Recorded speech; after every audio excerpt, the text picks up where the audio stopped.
the grad student. And Michael Beard is coming out, the number 10th ranked wrestler. So DePrez, number 7 from Hilton, New York, 9-0, 116-22. And Beard, number 10 from Reading, Pennsylvania. He went to Malvern Prep, but then went to Penn State, now at Lehigh, 14-1, 54-14. So Doug, I just got an announcement for tomorrow's match. Okay. Standing room only. Okay. For the Cornell bout. All the seats are sold out. So get your tickets tomorrow if you're interested. Or get them online tonight. All right, this is our feature bout of the night. 2 top 10 wrestlers. Both of these wrestlers, All-Americans here. Both of them split matches last year. This match and the match at heavyweight could determine the outcome of the dual meet. So it doesn't get any better than this here.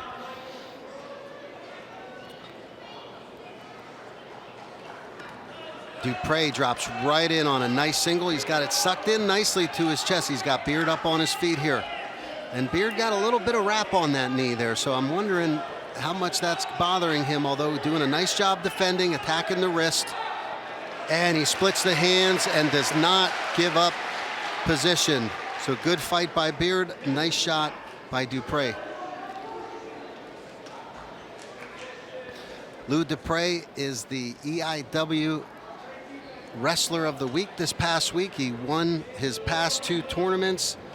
He won the Lehman tournament at the Sheridan here at Lehigh, and he also won the F&M Open last weekend, along with his teammate Nolan at 184 pounds.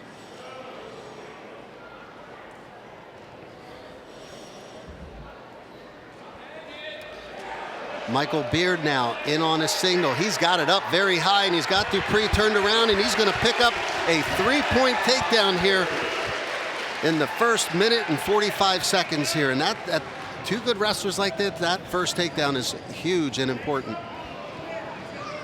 Yeah, big effort by Beard. I'm glad we're seeing this.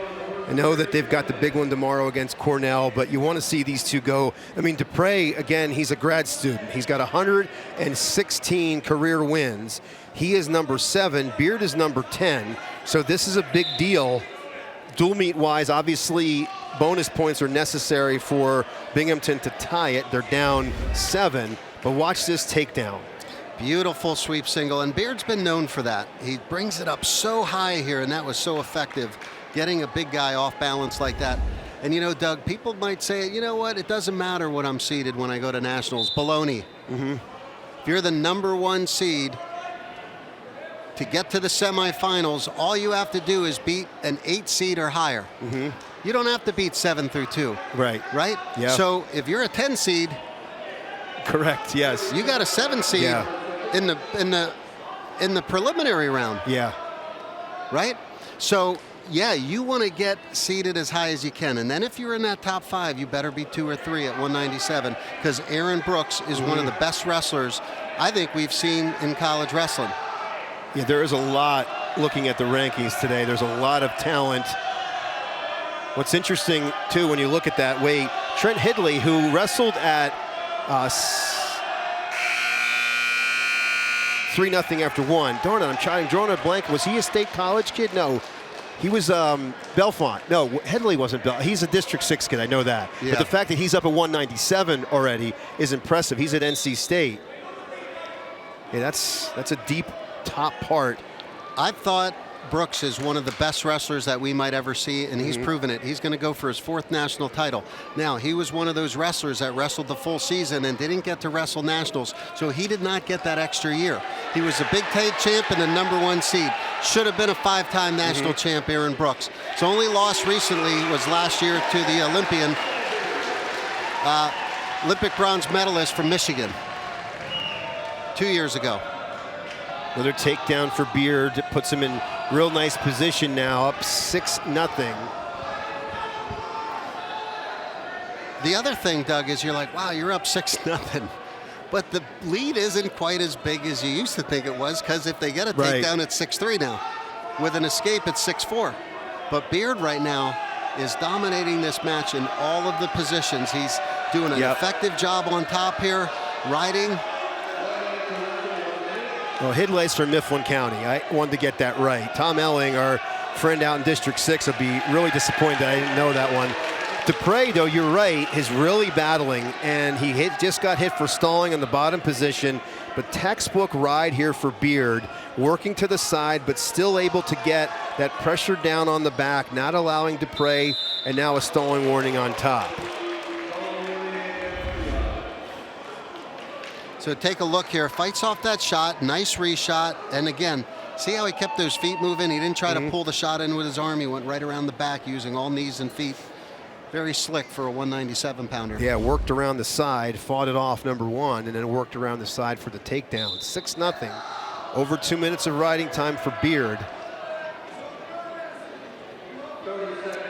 So they could pull out the win here. Lehigh's will have the dual meet locked up. Yeah.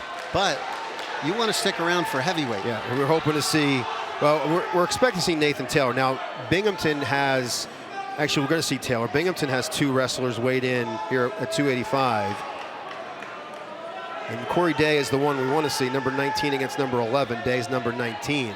And if I'm Binghamton, as long as he's healthy, I would want to see him out there wrestling in a competitive environment, Doug, and seeing, like, hey, you knock it off, you knock him off, you just beat a higher ranked guy, your ranking goes up. Yeah. And that's kind of what Beard's looking at here. Now, DePrez ranked number 9 by Flo. That's the rankings that we're going by. And being that he's a grad student and he's got so many career matches, 116 and 22, this is going to be, or potentially, how about that? Beautiful job, as DePrez looked like he was going to try to slip that leg in. And Beard caught it nicely for a reversal. He's up 8-0 now. He has a major decision with the riding time point. Right into an ankle, tried to drive him over, but good job by DePrez here. He's battling now defensively, attacking the ankles of Beard. Looks like he might be able to force a stalemate here.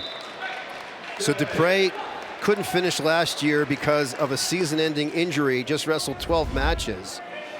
Take a look here at this exchange. This is great wrestling for 197-pounders. You see the reversal here by Beard. Great movement.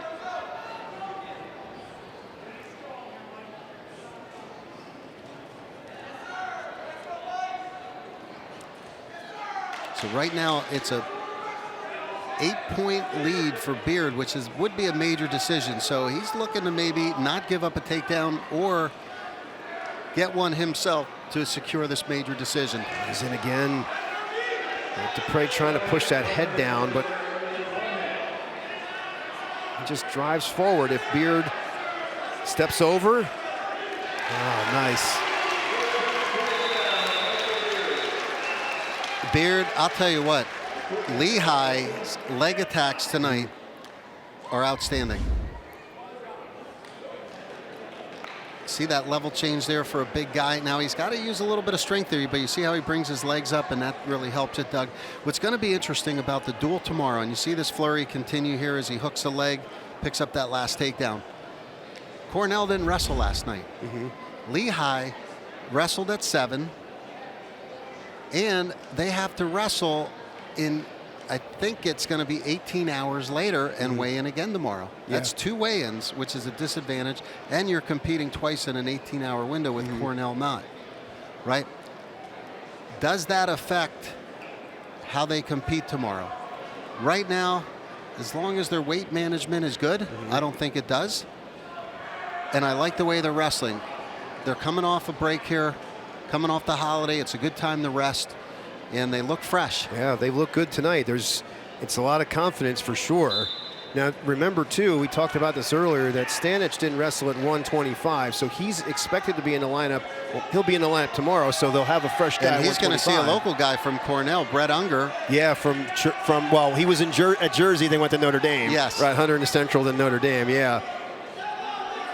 And how about Easton, man? I know you talked about that a little bit, but the big upset this week, I guess it's considered an upset in the local rankings, but Easton is on fire this year. Undefeated. They hadn't won since 2011. That's really big. The question now, I mean, those 2 teams, well, Becca doesn't wrestle Nazareth. They wrestle Northampton next Saturday. Meanwhile, Easton wrestles Peaburg. But those are the 2 best teams right now in the district, so we'll have to see if that match is any different when they wrestle again.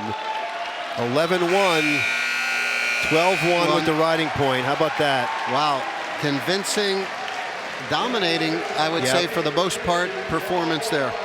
Absolutely. And that's going to give them what, 23? 23. 23-12. Yep. So that's a real impressive effort for Beard. She did. Let's see if Beard can take care of his part of this. This is probably the most competitive bout out of the remaining 3. Yeah, you have number 8, Jacob Cardenas, and number 10, Michael Beard, going at it not only for themselves, but also their team in a big duel bout. And these two split bouts last year. Yes, they did. And it was... Cardenas won in the EIWA finals, but Beard had beat him 6-2 earlier in the year. Yes, in the duel. So here we go. Let's see if Michael Beard can reverse this in the duel this year. And he looked good last night. Yes, he did. Against DePrez, 2-time All-American. Number 7 rank. Yes, and he took it to him. 8-1, almost a major. I think he actually did get the major last night. I think it was 10-1. You're right. It was 10-2. Or 11-2, I believe. It was Taylor won 8-1. Well, Cardenas with an early 3-point takedown here. Not the start Beard wanted. Kind of got out of position here. Really nice single here, and he did a good job of bringing it up high. And you see when it got Beard on his hands there, made it easy for him to just go behind. So yeah, great job attack. Coming out. And Cornell's done a nice job of this tonight, coming out and going after that first takedown. Yeah, and those low leg attacks and that ankles, and then controlling right above that knee and kind of in control there. You know, and I know Pat Santoro really well, Steve, because he was on my team at Pittsburgh, and I've coached with him at Lehigh, and he was one of those wrestlers that came out right off the whistle and would try to score an attack, because if you give up the takedown in the first 30 seconds, you have 6 minutes and 30 seconds to recover. Yeah. Right? So he would push the pace high. Overall, Cornell's doing a better job of that particular strategy in this match. But Lehigh was 0-3 going into yesterday's duel. They are looking good. The team is looking good. They're competitive. They're in this duel meet against the number 9 team in the country. Yeah, and as you know, Scott, this sport is not about what you do in December and January. It's about, are you ready, end of February and into March as you get your tournaments underway. Well, and it was a 6-2 win, right? Last year in a duel, Beard winning it 10-9. This is going to be a fight.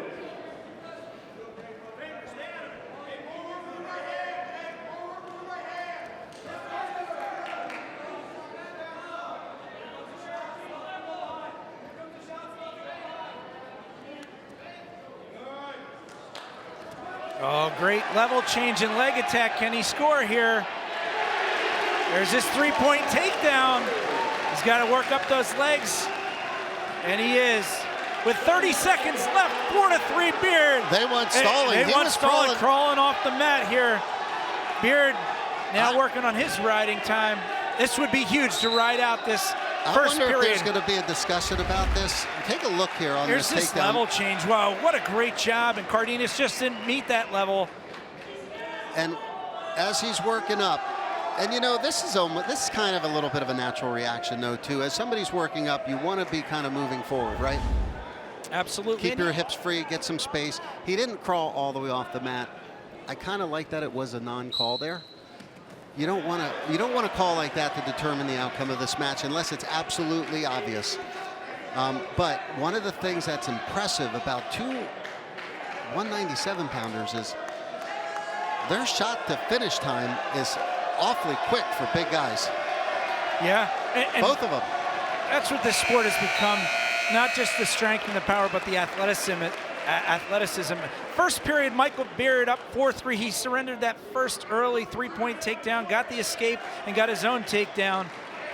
Beard's choice, and he takes bottom here, heading into the second period. And he's got 27 on riding time, which is probably going to be a factor in this bout. Yeah, he looked like he was in control on top there. And surprising to see Cardenas not work harder to get that 1 point and tie it up at the end of that first period. And if you're Beard, you got to be saying to yourself, all right, two situations now where it could have been a potential stall call. I want to get that stall call. He's got to keep pressing the action and keep staying on his attack. But I could say the same thing against Cardenas. Like, he's got to do the same thing too. Beard seems to be more settled into this bout, even though Cardenas got that first takedown. But Beard seems to be moving a little bit more here. Well, and you wanna be on the attack. When you're in your home environment here, you have the ability to get that crowd behind you. You got to earn it. You got to go out there and be aggressive, and they will cheer for you, and they will fight for you. This next takedown is huge. Beard up 5-3 with 1 minute left in the second period. 20 seconds of riding time for Beard. We got a tight one here for you folks. 16-8 Cornell. And he's got to push the action here. Like right now, stay on that, heavy on the head. Get him going backwards. 45 seconds. If you don't get a takedown, get that stall call. And Beard's doing a pretty good job of this right now. Yeah, Beard definitely moving better than Cardenas since that first takedown. Lehigh coaches and fans looking for a stall call, just kind of grabbing hands and controlling a wrist, not letting Beard get to his attacks. And there is that stall call. And you could see that almost coming, and I'm glad the refs nice waited low a little leg bit. attack. And he's going to get to the far ankle. Yes, he is. With 6 seconds left, they go out of bounds. Beard up 8-3 and looking like a man on a mission. He does, and Cardenas is kind of reminding me of Foca in the last match. Yeah, you saw that little peek at the clock. And the Lehigh fans getting into it, not what Cornell wants here. See if Beard can continue this into the third period. I didn't think we'd be talking about this, but can he be looking for that extra bonus point here in the third period? It's kind of crazy. Will be Cardenas' choice here. And Cardenas takes neutral. But I agree, he's looking a little petered out. You know, it's a tough time of the year to wrestle. There's a lot of colds, a lot of flus. You work in a school system, you see it all day long. And it's so easy to not ever be at 100%. And that's one of the keys to, like, it's hard to be consistently at the top of your game, especially when you're competing in sports during cold and flu season. Absolutely. Now you see Cardenas starting to open up and wrestle here a little bit. Something you'll expect in March that he'll be able to do for 7 minutes. But he kind of shut it down there a little bit after his first takedown. You see the Lehigh coaches again calling for a stall of Cardenas just kind of holding on to fingers. And the best way for Beard to handle this is be patient and then hit that single again, because he has been so effective with that shot. Oh, and here comes the crowd getting behind Beard. And we may, if he keeps pressing the action. There you see the Lehigh bench looking for that stall call. 1 minute left to go, 8-3, riding time not a factor at this point for Beard. This is a big one. A takedown and a ride out would secure the major in this match.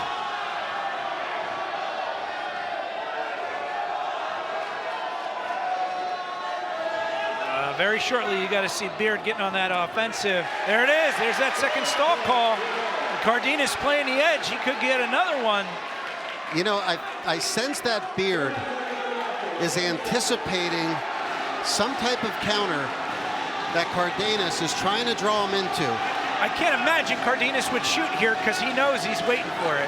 We haven't seen a shot by Cardenas. I don't see him just backing up and saying, I'm not going to give up the major. He's got something that he's setting Beard up for, and I think Beard knows it, and that's why he's not pressuring on that single leg attack. I would agree with that. There's another stall call. Not going to make a difference here. 10-3 Michael Beard after giving up that first takedown. Very impressive. Last 6 minutes for Beard. That is a huge win for Michael Beard.